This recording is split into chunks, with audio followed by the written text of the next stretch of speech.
Paano maibalik ang taong na-block? So, tanong yan ni Lods Jen dito sa isang tutorial natin mga Lodis. So, ang tinutukoy niya dito, yung mga na-block niya po siguro sa Facebook or Messenger. So, gusto niya pong i-unblock. So, napakadali lang naman po nito Lodis gawin kung paano po mag-unblock or kung paano po i-delete yung mga na-block natin sa ating mga Facebook or Messenger. So, mayroon na po tayong tutorial nito. So, update lang natin kasi 2025 na. So, ipalo mo lang ito Lodis na gagawin ko.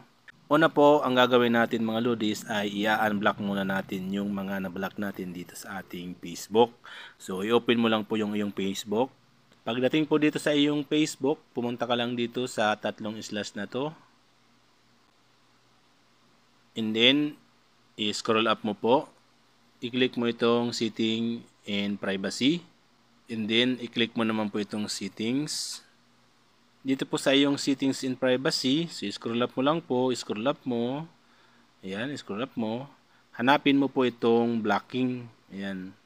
Click mo po yan. And then, dito po sa blocking, makikita mo dito lahat po ng mga binlock mong account sa iyong Facebook. Okay? So, dito, pag binablock mo dito sa Facebook, minsan, nabablock din po sa Messenger. Okay? Kaya kung baka magtaka po kayo, mayroon ditong hindi kayo na-block, baka po ginamit nyo po ang Messenger. So, ngayon, mga Lodis, para po i-unblock siya, i-click mo lang po yan. Ayan, unblock na yan. Halimbawa ito. And then, i-click mo po itong unblock. Ngayon, mawawala na po siya or madidelete na po siya dito sa iyong mga blacklist. So, kung gusto nyo i-unblock lahat yan mga Lodis, so i-click nyo lang lahat ng unblock yan mga Lods. Okay? So, yan po ang process dito sa Facebook. So, ngayon, dito naman po tayo sa ating Messenger. So, i-open mo lang po ang iyong Messenger app.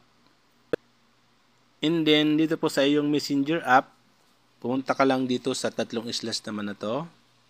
And then, i-click mo naman po itong gear icon. Tapos, i-scroll up mo po. I-scroll up mo. Ayan, scroll up natin. Ay, pumunta tayo dito or i-click natin itong privacy and safety. And then, dito po sa privacy and safety, i-click po natin itong block accounts. Ayan. So, dito po sa block account, makikita mo po dito lahat po ng binlock mong account sa Messenger man po or sa Facebook. Ngayon, para po i-unblock siya, i-click mo lang po yung gusto mo pong i-unblock dyan or i-delete sa block. And then, nalabas po ito. Ngayon po, i-click mo po itong unblock button. And then, wait mo lang po. Ayan po. So, na-unblock na po or ma-unblock mo na po at madidelete mo na po yung account na na-block mo sa iyong Facebook or Messenger.